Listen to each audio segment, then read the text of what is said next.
Selamat siang teman-teman yang berbahagia. Semoga sehat selalu. Amin. Jadi hari ini kami bakal membahas manajemen isu dan krisis dengan terkait kasus dari perbankan syariah yang baru-baru ini.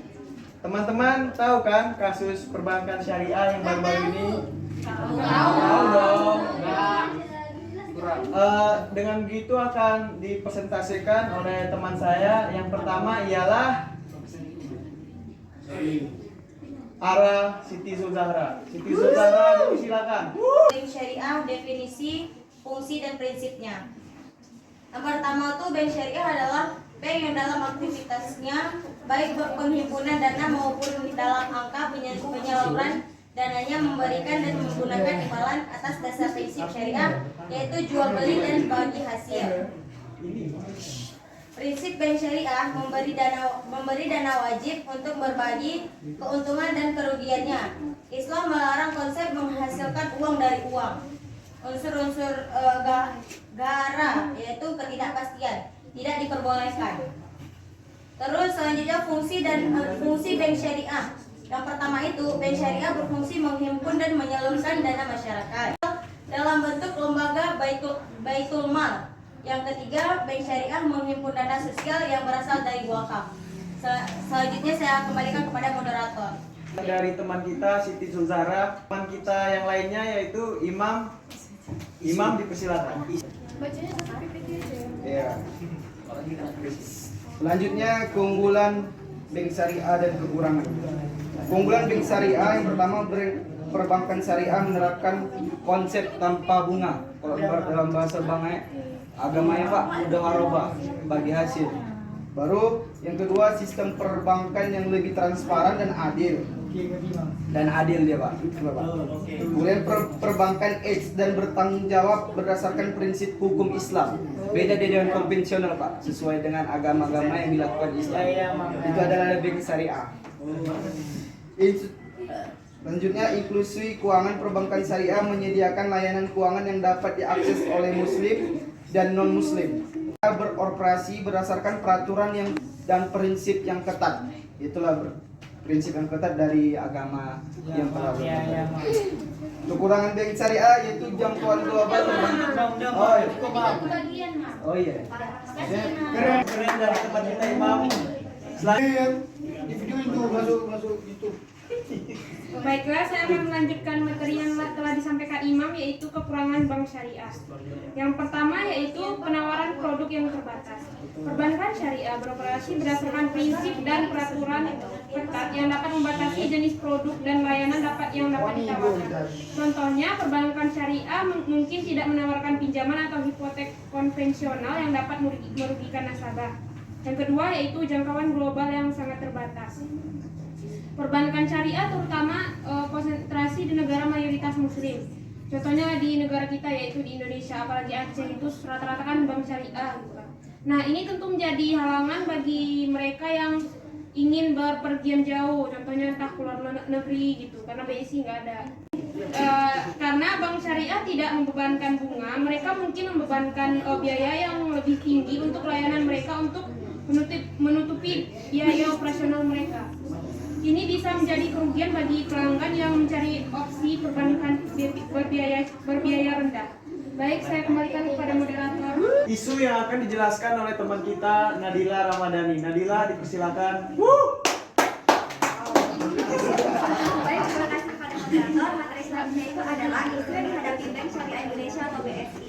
Isu yang terkait ini adalah mengenai gangguan yang dialami BSI. Seperti yang kita tahu, beberapa hari kemarin kita mengalami gangguan tidak bisa mengambil uang dari ATM BSI itu karena ada isu gangguan yang dialami oleh bank BSI tersendiri.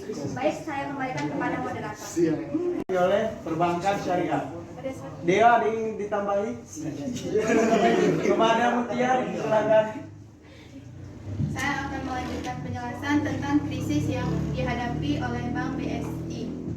Jadi sebelumnya kita harus mengetahui krisis itu. Krisis adalah suatu kondisi atau situasi yang ditandai oleh perubahan baik itu sistem ataupun organisasi yang dimana pada awalnya bisa dan sekarang tidak bisa. Ya, adapun krisis yang dihadapi oleh Bank BSI adalah dimana ATM-nya yang awalnya baik-baik saja kemudian mengalami perubahan error dan tidak bisa sama sekali.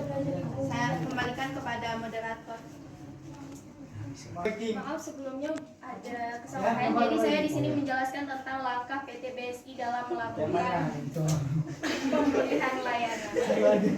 Jadi bagaimana cara melakukan pemulihan layanan BSI? Kemungkinan itu membutuhkan waktu dikarenakan masalah yang cukup berat serta kompleksitas infrastruktur. Seperti diketahui, BSI merupakan gabungan dari 3 bank syariah sehingga membutuhkan waktu pemulihan yang jangkanya cukup panjang. Akan dijelaskan oleh teman kita Latifah Ain. Latifah Ain, dipersilakan.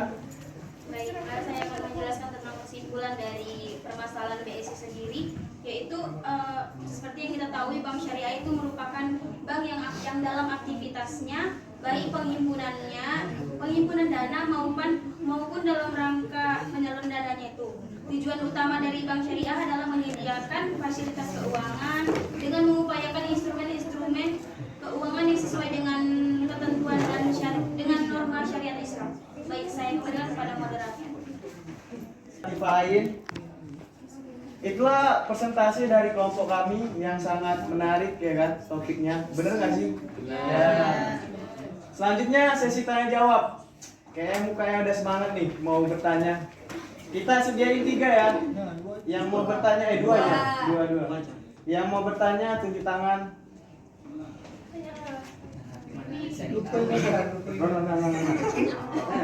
Oke, Ronald. Ya, perkenalkan nama saya Ronald Arman Sigala dari kelompok 5. Ini mau bertanya, tadi kan Ria menjelaskan tentang penanggulangan masalah terhadap Bank BSI tadi. Nah, aku mau tanya kepada kelompok yang sendiri, menurut BSI itu udah bagus nggak gitu? Kalau ada cara lain nggak menurut kelompok yang cara mengatasi permasalahan tersebut? Terima kasih, Ronald. Boleh. Boleh duduk. Boleh duduk. Perkenalkan, nama saya Rosna dari kelompok 2 di bertanya ke kelompok 1 terkait dengan masalah yang terjadi kepada BSI. Sikap seperti apakah yang harus kita seperti apa yang patut kita lakukan untuk memaklumi atau sikap seperti apa yang harus kita lakukan atas kejadian ini, ya kayak bicara seperti apa gitu. Terima kasih. Dikembalikan kepada Bapak. Kami akan menjawab pertanyaan dari Ronald. Apa sih yang Bank BSI lakukan untuk menghadapi krisis ini dan bagaimana rekomendasi penanggulangannya dari kelompok kami? Ya. Oke. Akan dijawabkan oleh Ria Zuljanna. Oke. Baik, terima kasih Ronald atas pertanyaannya. Jadi kalau dibilang untuk mengatasi udah maksimal apa belum dari Bank BSI-nya itu belum maksimal. Dikarenakan kalau untuk transfer antara Bank BSI dengan BSI itu masih bisa, tapi untuk Bank BSI dengan bank yang lain itu masih belum bisa gitu. Jadi untuk penanggulangannya itu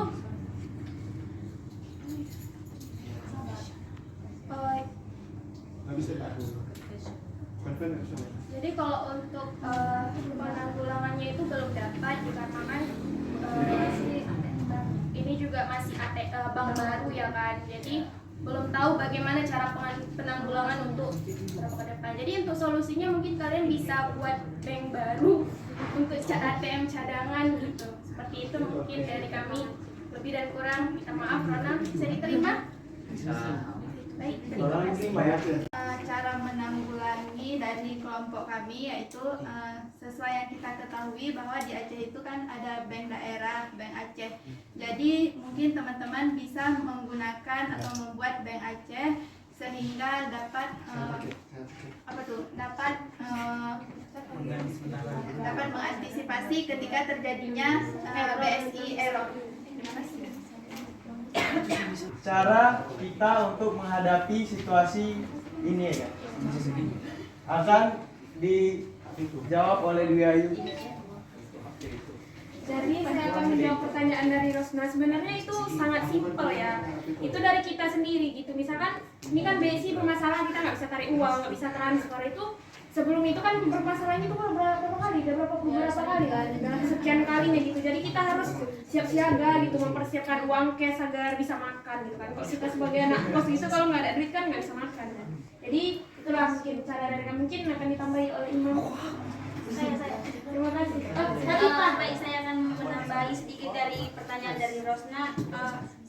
Cara penanggulangannya itu seperti kayak kita yang dibilang Ayu tadi, siap siaga, seperti mentransfer dari bank BSI ke Dana dan menyiapkan uang cash. Dari BSI, habis itu dipindahkan ke Dana, atau nggak menyiapkan yang bilang Ayu tadi, menyiapkan uang cash untuk mencukupi kehidupan kita di akhir. Terima kasih. Instruksi moderator. Ya Rosna, silakan. Dari jawaban Najib Ain, saya bisa mengambil kesimpulan bahwasanya bukankah itu berarti dia secara langsung mempersilahkan kita untuk beralih ke bank lain? Iya. Dan berarti kita tinggalkan BSI gitu? Bukan. Saya kan sudah bilang tadi dari Mutia menyiapkan bahwa kita bisa memindahkan uang yang dari BSI itu pindah ke Bank Aceh sendiri. Berarti bisa pindah. Kita Berarti kan harus kita tarik dulu. Ya kan dia tarik dulu, habis itu daftar ke Bank Aceh. Kan BSI bukan satu-satunya bank di sana. Berarti kita meninggalkan BSI sementara boleh lah. Teman-teman, Apakah Rosna bisa nerima? Bisa dong. Oke, Oke. makasih. Saya temani moderator. saya juga bakal ada Imam ada enggak Raffi mungkin. Oh, enggak ada. Saya juga ingin menambahi ya. Nggak tahu kenapa kelas ini kompak sekali dalam menghadapi situasi ini. Tahu kenapa ya? Beda dari kelas lain. Karena kita menghadapi krisis bank ini kayak santai aja ngalir gitu. Tiba-tiba masalahnya udah selesai. Betul nggak? Ya. Kelas C, kelas apa-apa. Ya. Jadi intinya kita tuh nggak boleh panik dan tetap tenang. Iya. Caranya ngutang dulu. Sekian presentasi kami yang menarik ini. Semoga teman-teman menghadapi apa sih? Semoga teman-teman selalu bahagia. Selalu menjadi Maaf kalau ada salah kata dari kami. Kami ucapkan assalamualaikum warahmatullahi wabarakatuh. Oke, terima kasih kepada teman-teman mahasiswa yang sudah melaksanakan kegiatan diskusi. Diskusi ini sudah mulai kita pahami ya. Bagaimana fungsi diskusi ini untuk mengkaji sebuah persoalan terhadap mata kuliah manajemen isu dan krisis. Kita coba menganalisis sebuah organisasi, siapa organisasi yang menjadi sasaran analisis kita. Maka di sana kita akan menjumpai bagaimana bentuk manajemen yang dilakukan, kemudian bentuk isu yang berkembang dan krisis yang akan diselesaikan. Jadi inilah persoalan yang harus kita coba cari tahu bagaimana caranya. Ini memiliki suatu cara dan cara kerja tersendiri. Bagaimana kita berkomitmen dalam membangun suatu manajemen, Pak? Oke. Untuk menghadirkan dalam diri kita untuk membangun sebuah manajemen yang berkomitmen, kita pastikan dulu diri kita. Kita harus berusaha untuk bertanggung jawab dengan berbagai tindakan yang kita munculkan dari keputusan pikiran kita. Apakah mengenai waktu harus tepat, apakah mengenai janji, apakah mengenai keputusan atau kesimpulan yang kita berikan, yang kita hadirkan atau kita berikan kepada yang lain tentang sesuatu permasalahan, kita harus bisa untuk memberikan langkah kerja yang nyata. Jadi tidak ada kekecewaan dan kita harus serius melaksanakannya. Maka bila hal itu terus kita laksanakan, maka akan mendidik diri kita, itu kita akan bertanggung jawab dengan manajemen. Kenapa demikian? Baik, assalamualaikum warahmatullahi wabarakatuh. Waalaikumsalam warahmatullahi wabarakatuh. Kami sebelumnya perkenalkan ingin presentasikan hasil kerja kami yang berjudul tentang manajemen organisasi sepak bola yang ada di Indonesia. Oke, untuk itu tanpa memperpanjang mukadimah, yang pertama itu akan dijelaskan oleh saudari Maya. Untuk Maya dipersilakan. Baik, saya akan menjelaskan latar belakangnya terlebih dahulu. Persatuan Sepak Bola Seluruh Indonesia disingkat dengan PSSI adalah organisasi induk yang bertugas mengatur keaktifan olahraga sepak bola di Indonesia. PSSI berdiri pada tanggal 19 April 1930 dengan nama awal Persatuan Sepak Raga Semua Indonesia. SEA Games adalah pesta olahraga terbesar di Asia Tenggara. Ajang olahraga multi-event ini diadakan setiap 2 tahun sekali dan melibatkan 11 negara di kawasan Asia Tenggara. Ada pengertian tentang manajemen organisasi itu akan dijelaskan itu tentang sejarah itu akan dijelaskan oleh saudari Tuti Artini. Kepada Tuti dipersilakan. Baik, jadi Asia Games itu mempunyai sejarah yang dimana Luang Sukmung itu dulunya dia sebagai presiden Komite Olimpiade Nasional Thailand. Jadi Luang melihat para negara-negara di Asia Tenggara perlu memiliki pesta olahraga antar negara. Jadi setelah Asia Games ini dibentuk, yang pertama kali bergabung pada tahun 1959 itu ada negara Thailand, Singapura, Vietnam, Kamboja, Myanmar, dan Laos, Malaysia. Pada tahun 1977 ada Indonesia, ada Brunei Darussalam, Filipina. Dan pada tahun 2003 ada Timor Leste. Selanjutnya itu ada tentang fungsi manajemen organisasi sepak bola yang ada di Indonesia. Itu akan dijelaskan oleh saudari Gita Dewi Putri Ayuni. Kepada Dewi dipersilakan. Kepada moderator, selanjutnya fungsi manajemen organisasi sepak bola di Indonesia itu terbagi menjadi 4. Ada perencanaan atau planning, organisasi atau organizing, penggerakan atau actualing, dan penguasaan atau controlling. Jadi perencanaan itu adalah pemilihan sekumpulan kegiatan dan pemutusan selanjut apa yang harus dilakukan, kapan, bagaimana, dan oleh siapa. Dalam sepak bola ini berarti perencanaan atau planningnya yaitu PSSI membuka open recruitment bagi para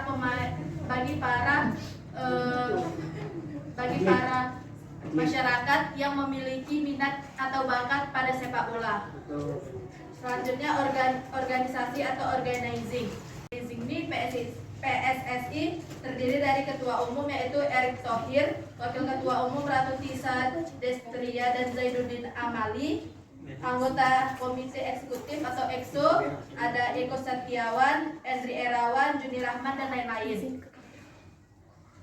Squad tim U22 Indonesia pada acara SEA Games 2023 yaitu ada Alfeandra Dewangga dari PSSI Semarang, Muhammad Fajar Faturrahman Borneo dari FC Samarinda, Ilham Rio Fahmi dari Persija Jakarta, dan lain-lain.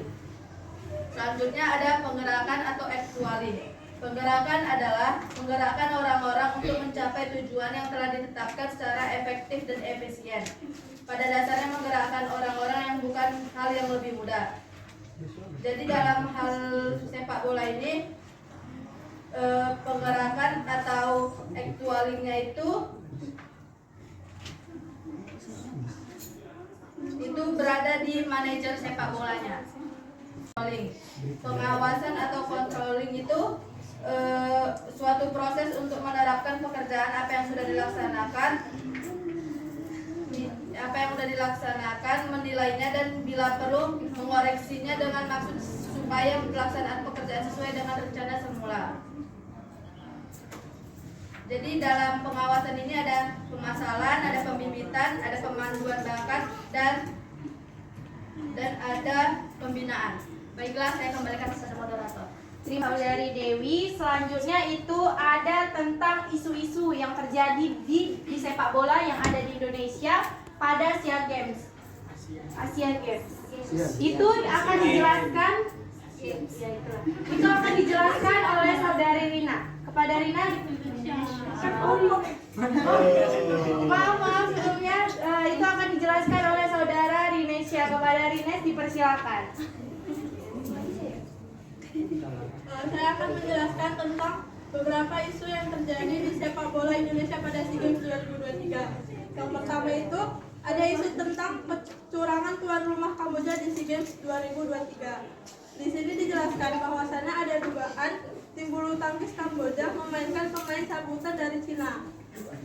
Terus yang kedua ada isu pemain titipan jelang SEA Games 2023. Isu pemain titipan ini ditujukan kepada timnas Indonesia. Tapi sudah ditegaskan bahwasannya itu nggak betul. Terus yang ketiga adanya adu jotos dan banyaknya kartu merah antara sepak bola Indonesia versus Thailand. Ya. Oke, yang terakhir itu ada kesimpulan yang akan adalah sebuah proses yang telah disusun atau direncanakan sehingga terciptanya sebuah visi dan misi yang berhubungan dengan organisasi tersebut. Banyak kejutan yang dihasilkan dari timnas Indonesia di gelaran SEA Games 2023 ini. Sehingga nantinya kita dapat sebagai pemicu semangat para atlet yang bertanding sehingga dapat memenuhi target yang bahkan melampauinya. Nah, itu saja dari kelompok 4. Sangat menarik ya, ini tentang sepak bola yang ada di Indonesia. Mungkin itu saja dari kami buka sesi tanya jawab. Dipersilakan. Cara kita mungkin dari kelompok kalian lah, bagaimana pendapat tentang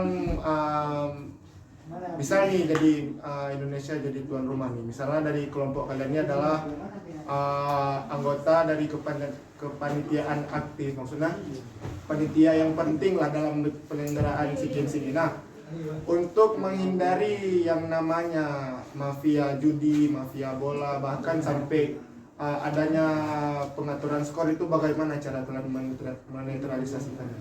Intinya apa? Yaitu cara menghadapinya jika memang terjadi.